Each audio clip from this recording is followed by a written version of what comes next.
Finance Minister Tito Mboweni delivers the midterm budget tomorrow to talk about expectations and the big issues ahead of the budget. Nedbank economist Isaac Matshego joins us now to talk about it. Isaac, a very good evening to you and thank you very much for joining us. So your expectations, top 5 issues that you believe are going to be stickler issues in this budget. Top 5 issues? Eskom.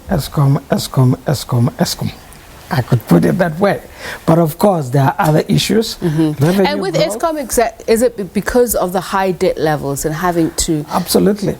It's the high debt level. And of course, operationally, Eskom needs to be stabilized. It's a very serious issue. We're hoping that we're not going to see the return of serious and extended load shedding, because that could hurt the economy and also reduce government's revenue further. So that is a very, very serious issue that we hope the minister will really address tomorrow. I mean, we did hear some stuff from Minister Gordhan today, but we're expecting a lot more. And that's what I wanted to ask. I mean, with, what is it, 15% of GDP that Eskom is a burden to government, there was a reform plan that was announced today, and cutting fruitless and wasteful expenditure was top priority. But was there enough detail of how to undercut this? Absolutely. I mean, we go back to the medium-term budget policy statement in 2016, when at that time Minister Gordhan stressed that government was going to cut back on, functions and other wasteful expenditure. But the question is, has the government gone far enough, particularly at municipal level? Have we seen those reductions which are really needed to stabilize government finances? Because, revenue is not growing at the pace that government needs. Tomorrow, what we need to see is by how much government is going to reduce its revenue growth, because definitely we will see lower GDP numbers. In February, government expected the economy to grow by about 1.5% this year. That number should be reduced to about 0.5%, which is sort of the general consensus in the market. So those numbers really are going to have to give us some confidence. We're going to have to see government really committing to stabilizing its financial position, expenditure in particular. I mean, we've already seen numbers that have been driven up by extra allocations to Eskom, and those really are putting that budget deficit number. And there's SAA, SA Express, Denel, and LXCO that is also putting pressure on the government purse. So do you expect to see further bailouts even though government has said they're not a bottomless pit? Are we going to see further bailouts or more borrowing or some form of privatization? Is that inevitable? More bailouts definitely have to be announced, because government has guaranteed some of this debt, and government will not let those entities, for instance, default, because that could trigger cross default across the board. So definitely the finances have to be stabilized of the key state-owned enterprises, but of course we want to see a definite program that government will be committed to. We want to see a turnaround of these state-owned institutions, whether we're going to start seeing a program rolling of part privatization or partnerships with the private sector when it comes to management or equity partners. Whatever happens, we want to see definite plans, and government must really commit to that plan. Speaking of plans, Isaac, as you say, we're probably expecting a lower growth forecast. There's already declining tax revenue. Is it time to raise corporate taxes?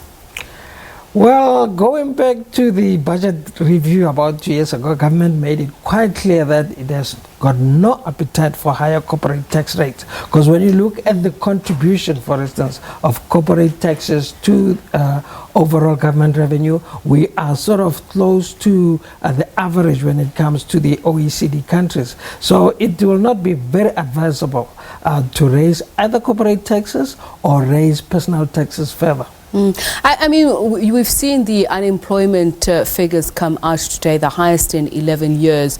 And if you'd remember in the finance minister's economic plan, one of the things he spoke about was labor reforms, although some people said the manner in which it's couched could be very problematic, especially for the labor sector. So if you've got no appetite to raise corporate taxes, but we've got such high unemployment figures, then how do you intend to spike some sort of...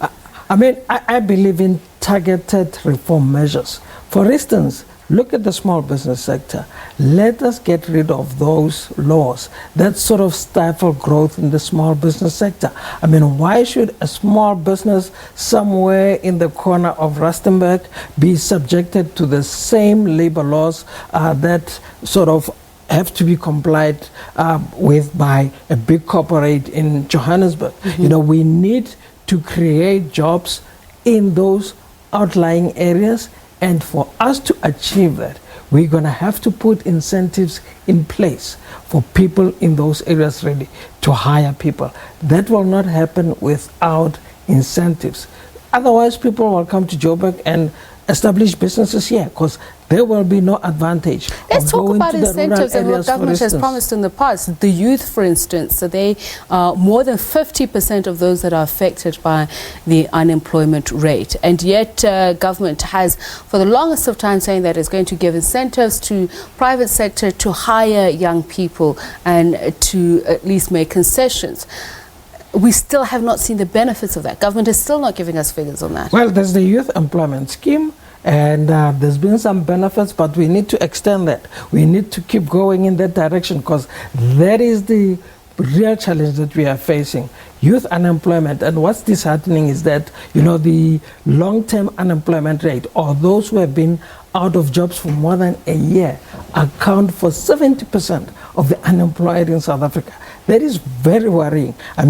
These are people who are not in education or training or employment, and we really need to start moving to ensure that we start absorbing those people into the work market, because on a long-term basis, really, we are falling behind, and we really need to move fast. Let me put it that way. So if moving fast, will we see evidence of what the finance minister said in his economic plan of packages of growth enhancing reforms when he announces his midterm budget tomorrow? Hopefully, that is what we are going to see. But what would those be? National Treasury released a document about 2 months ago. It's been discussed, there's been debates and all that.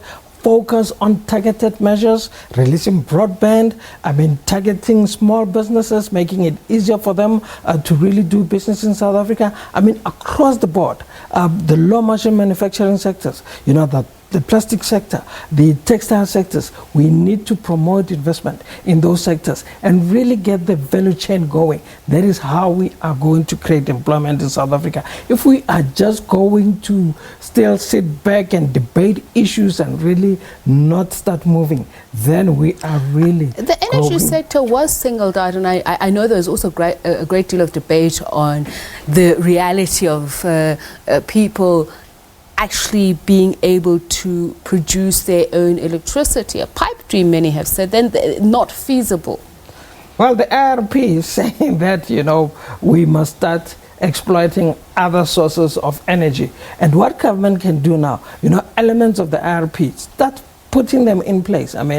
Those proposals for renewable energy, put them in place right now, accept bids and all that, and get investment going in that sector. That will not only help us to start solving at least our energy challenges, but it will create jobs in related sectors, and that is where we are going. We should be going right now. Okay. Remember that we are facing 4IR. The transition is not going to be seamless, but we have to move forward. In terms of further relief, zero-rated items, are we going to see more of those? I don't expect that. I don't really expect significant revenue measures, for instance, when it comes to taxes, to be announced, for instance, in the February budget, or the minister to suggest tomorrow that there will be such measures. Speaking of taxes, the NHI, some level of taxation was sort of being mooted in, being built into the system to make it plausible. What are we going to expect in terms of greater detail on the NHI? Well, tomorrow I don't expect the minister really to give us any more detail on the NHI, and there's still consultations going on, and I wouldn't really expect National Treasury or even the Department of Health to really move fast when there's still consultations going on. All right, so what else are you predicting, Isaac, in terms of what are going to be the most pressing issues for the minister? It's finances. Well, I can't pick any one issue. What I expect is the government to say that we are going to stabilize the key state-owned enterprises because we're worried about the increase in expenditure, particularly unbudgeted expenditure, and we are worried about the slow growth of revenue. So we must put measures in place that are going to revive private sector fixed investment spending, because that is very critical. That accounts for 2/3 of investment in South Africa, so we need to revive that, and that will help us to create jobs. And once we get growth going, then revenue will pick up, but there will have to be confidence. We will have to improve growth expectations in South Africa. We will have to improve the growth potential of this country to really get things going. And those are the measures that the minister must focus on. Restructuring of the public service and reducing government expenditure was something that was spoken about in the budget in February, but obviously government has said they're going back to the drawing board in trying to get buy-in. Are we expecting to hear more from that? How far progress has been made?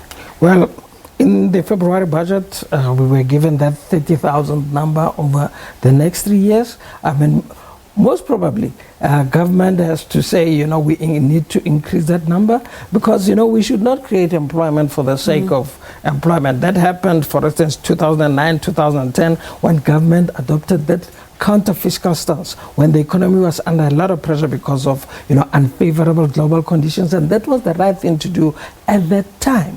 But right now, we really need to ensure that we achieve sustainable growth. And achieving sustainable growth does not necessarily mean that we create jobs for the sake of creating jobs. All right, thank you very much for your time and insights. Nedbank economist Isaac Matshego, let's take you back to Stephen now.